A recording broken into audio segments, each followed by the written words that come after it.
We are discussing today's headlines with Nicola Thorp and Nick Ferrari, who is down the line. Good morning to both of you. Good morning. So good to see you. Good to see you too. We're starting with this story, and it just makes you sad when you read this headline. NHS Trust has issued body cams to nurses to protect staff and patients.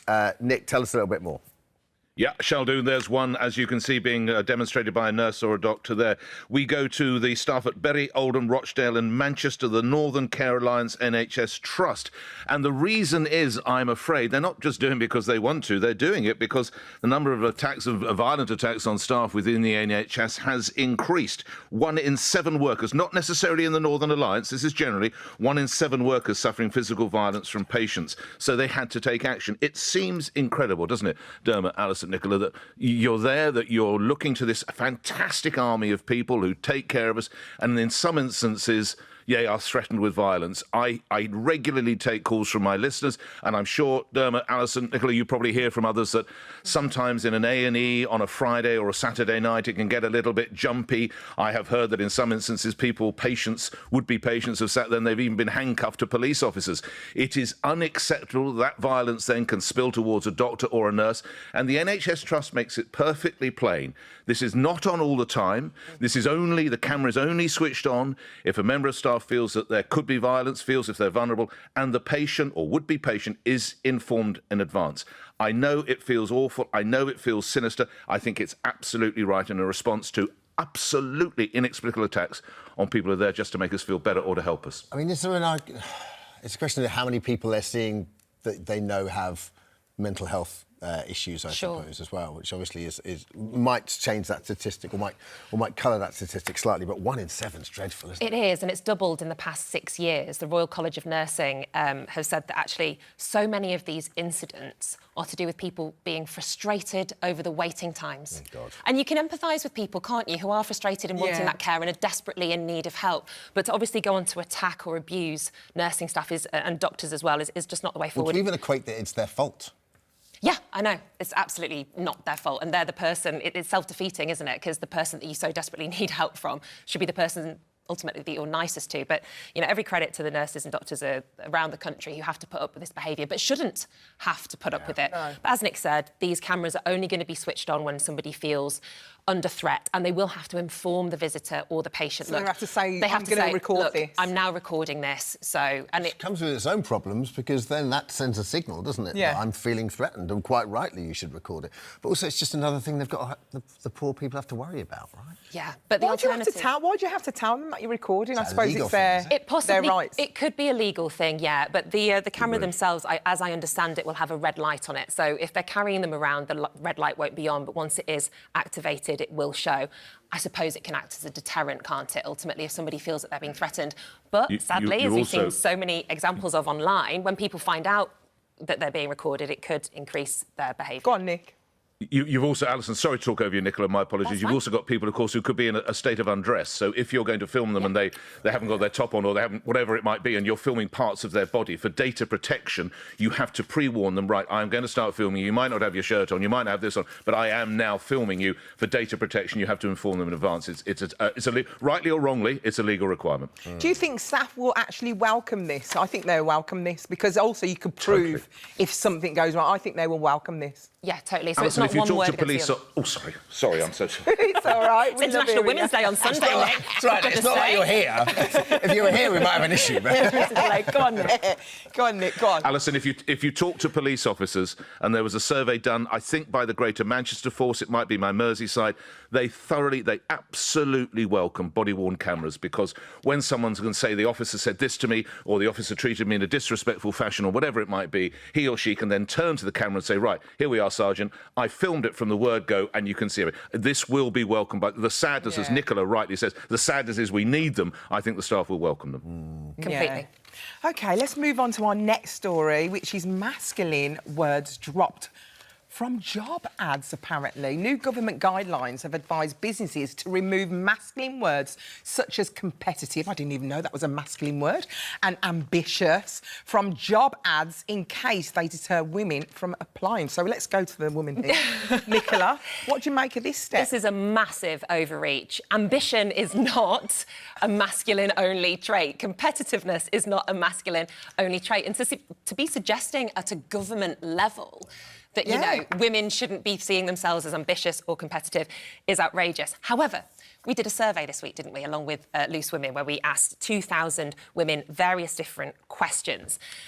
And we found that only 43% saw ambition as a positive trait in women. Isn't that disappointing? So only 43% thought it was positive. 33% thought that being ambitious was actually a negative trait. So there obviously is a stigma there within women ourselves.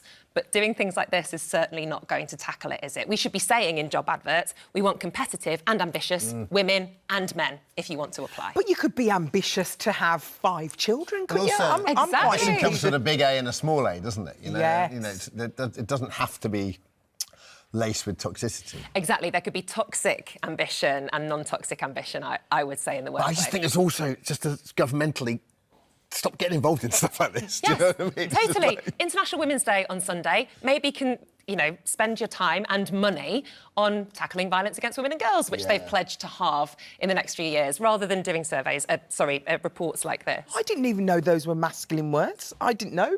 Nick, such a good did point. you know that? No, well, they're not, Alison, these are not so-called masculine words. The only masculine words are such as male or he or whatever they might be. Of course, a woman can be competitive and she could be ambitious. This is insulting. And can I suggest, as right down, you rightly said, I think you and I both have our respective heads in our hands here. This is not what the government should be doing, putting out advice like this. There are quite a few other things going on around the world. I won't reference it, but all your viewers know what I mean. That's just globally. Then you can come to the state of our hospitals here, violence in our hospitals, education, declining number of police officers, and indeed increasing crime in some areas, not all areas. That's what the government should be focusing on, not whether they have concerns over words such as ambitions. It's utter nonsense. Words almost fail me.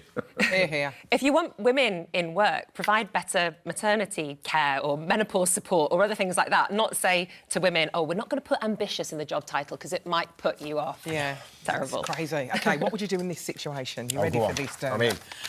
You're about to go on your first date with someone. That's a long time ago. But then you get this. Hey, excited to meet tonight for a drink. Oh, good. Just want to say I have my friend's birthday party at 9:30. I see. So we'll have to wrap up before then. See you soon. OK, what would you do? Would you cancel the date? Would you still go on the date? And how do you feel about that text? Nick, I've just sent that to you. OK, well, you see, it depends. What we need here, as someone who quite likes his facts, what time did the date start? If it was such lunch, a good point. if it was lunch starting at 1 o'clock, I would think 8.5 hours. I mean, yeah, that'll be fantastic. I've had relationships like 7:30. The lady who sent this text, it was at 6 p.m. That's fine. 6 p.m. is absolutely fine. I think that is the right signal. She's got something else to get to. 3.5 hours, not a problem at all. Absolutely fair.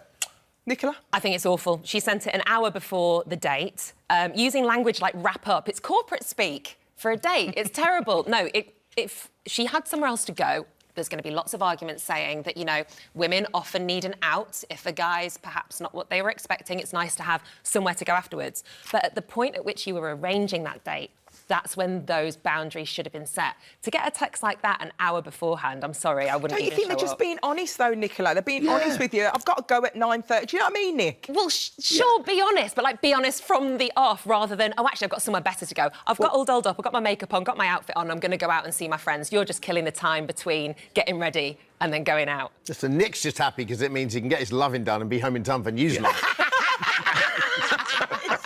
Well, if I'm lucky, question time as well, if it's a Thursday. I mean, this is win-win for me. I just think we don't know how many times a date. They might have tried, and someone had to go on a business meeting. This might have been the third or fourth time, and they said, "Look, darling, first date." Oh, was it a first Yeah, date? it's a first I have to say, though, I still say it's all right. It's just being true. Alison and I, it's just being truthful, isn't it, Alison? I've got skin on the game on this. Oh, go on. Because my first date with my husband, he didn't tell me beforehand that he had to leave at 9:30. But when it got to 9, he said, well, I've got to be home for 9:30 because it's a school night. He was 37 years old. And she got married? Yeah, but we stayed friends for 6 months afterwards, so it took a long time before I could... okay. That's a huge red flag. It was a massive red flag for me. It's a school night on a date. Behave. Nothing more exciting than a Do you know what, Big turn Nicola? off. I'm just happy to have quality time with my man and Nick. But you're busy from, 12:30, Yeah. right? Oh, yeah. Soon as 12:30 I'll hits, see you later. wheels on the Got that tarmac, one. baby, she's out. OK, what's our next story, guys? Well, should desserts be banned from school? It's causing quite a debate online. No debate whatsoever. I was going to say no, surely. So Let's move on. basically, former Love Island star Montana Brown has sparked some controversy because she's gone to her Instagram and TikTok to say... She's an expert. Well, she has got a child, and she's questioning why children need a dessert every single day in their school meals. I think she's got a point. I don't think if As being a mum, you just know it's just too much sometimes, it's isn't too much. The sugar rush that they'd have after lunch and then the sugar crash. There's no way I could start this show with a sticky toffee pudding and an ice cream and not be asleep by the end of it. It would absolutely do me in. But for children as well, we've got so many food-related health issues with children. Hospital admissions for between 5 and 9 years old, the leading hospital admission is tooth decay. Can you believe it? So increase in sugar for children's diet every single day. I can totally understand where she's coming from. However, as usual, people have called her a bit of a killjoy and said, it was the best part of school was having your custard and sponge pudding. Let me tell you, if I tell my son, who's 5 years old, he's not going to get a pudding after lunch. You want to see riot? There'll be a riot. Really? Yeah, man, he loves the pudding. I just think, look, they burn it off. Like, in many ways, I think most schools are pretty responsible about how they serve this. Well, there wasn't when I was at Not school. when I was at school, I used to have that was a long time chocolate ago. cornflakes. Right. I used to have 4 of them. Well, I think it's time to play one of my favourite games, which is Name That Pud. And we each have I to love say... Name That Pud. Yeah, Name That Pud. We each have to say, and I'll start, our favourite pudding from school days. I did it with my production team. Hey, from school or in real life? School days. And, by the way, one of the young people used to get fruit. Well, no one can argue with that. But my favourite pudding in Name That Pud is jam roly-poly and custard. Yeah. Oh, delicious. Name that pud, come on. It's the round chocolate cornflakes. Delicious. Does anyone remember those? Arctic roll. Oh, yeah. Give me an Arctic roll any day of the week. Apple crumble and custard. Oh, yeah. What about chocolate all four would concrete? have been banned, wouldn't they, under this new edict? Yeah, it would have Chocolate concrete, you remember that one? Never had that one. concrete? Never had that. It's Chocolate like concrete? chocolate, and they used to slice it up. It was just like chocolate chocolate. concrete. Is it like Rocky Road? You're just talking about delicious. chocolate. No, it wasn't. It was like a cake. What's the concrete? Did you not have that at school? What kind of school? You were all in private schools. I was in the Yeah, we were, yes. I was in normal schools. It was Chocolate delicious. concrete. Do you think it should be banned? It's when the butler used to bring around the apple pie at my school. No, look, there's an argument that it should be carefully monitored. I hate banning anything. Words like banning, I don't believe it's... So, no, should we be giving children that kind of pudding every single day? No. Let's give them a choice. As I said, one of my producers, the youngest of the team, she only got fruit anyway, so there can't be anything wrong with giving kiddies a banana or a slice of apples or pineapples that or whatever. kind of dessert. Yeah, definitely. Bit of yogurt, bit of fruit. But, try and stop his young fellow, Dermot's lad. I mean, you've got a class What would he riot go on your for? He hands. doesn't eat like sticky toffee pudding every day or anything like that, but when the dessert's on offer, that's a rite of passage when you're a kid, isn't it? And I do think your point, they burn it up. Well, particularly little boys, because I had 2 sons. I mean, they used But to they burn it off if they were allowed out. Do you know True. what I mean? Sometimes the kids No, are not that's true. allowed out because it's raining or so. I say, get them out. Get 'em when out. It's raining, snowing, Those poor sleet. teachers having to deal with sugar-crazed kids at, 2 o'clock in the afternoon. Yeah. I feel sorry for But I understand what Montana's saying as a mum. Do you know what I mean? You don't want a hyperactive kid coming home because they've had too much dessert. Yeah, fine. Fine. It's like other stuff in the world. 1 in 7 high street shops has gone cashless in the past year. Oh. I don't know how I feel about this. Me and Ali were talking about it earlier, and we love a bit of cash. We love a bit of cash. Absolutely. So this is 1 in 7, as you rightly say. 77% of small and medium-sized retailers still, they say, kept cash 40%. Now, the biggest drive was fraud prevention. But surely there's more. Am I misreading fraud prevention if you use your card? Because if I happen to have some cash on me, what possible fraud? Sometimes they're fake, aren't they? Sometimes fake twins? That's definitely fake. I'm never going to spend that. Definitely. I am never going to spend that. Let me go and speak to the bank about it. Right, don't worry. I will get it back to you. That is framed and in my bedroom when I get that back. I'm telling you that. That's been places I can only dream of. Some notes are... thinking about it. Some notes are fake and fraudulent, so I can understand why some people are worried. Have you ever given a £50 note? Yes. A lot of people do not take it. A lot of shops won't take the £50 notes because there's a lot of fraudulent. Well, she took my 20s. My 20 vanished pretty quickly. But seriously, on a serious... And £5 as well. £5 are getting a lot of knockbacks at the moment. A lot of counterfeit £5. Yeah. I hardly carry cash. I might have £1 in my pocket for when I go to use the trolley at the supermarket. Yeah. I don't even carry cards. I just have my phone. Because I use my face. I get all that. I just think that people should have the freedom to do both. Totally. And I think that, you know... You don't want to alienate... And I know shops don't have to take cash, which I thought they did until Martin Lewis told me otherwise. But I think they should have to take cash. I do. Yeah. Because particularly some of your older viewers, they get nervous around credit cards. They like to know that they've got £30 to spend at the supermarket or whatever it might be, and that's how they budget, right? Yeah. So you don't want to alienate older people, homeless people, people who don't have a bank account or even an address to register a bank account. So, yeah, I think that everywhere should give an option for both. But I understand if a retailer is going, just doesn't make sense to be carrying this big bag of cash at the end of the day, back and forth. No, I can understand that. But even if you use a card or a phone to pay for something, the company takes a percentage of that, doesn't it? Well, of course, this all started during the pandemic, didn't it? Do you remember when they didn't? Because everyone was so nervous about picking up the £20 note, which I'll never get back. Could have a trace of your code. It's into the valley now, my friend. Guys, there was one-way trip. There's no £20. It was a fraudulent one. It was a one-way trip into the Valley of Paradise. Title of her next album. Happy International Women's Day, everybody. You can have it back if you want. OK, I do, very much. Every red-blooded mower watching the programme Go wants on, it then. back. Get it. Right. That was the end of a glorious broadcasting career. Nick Ferrari is suspended on triple pay.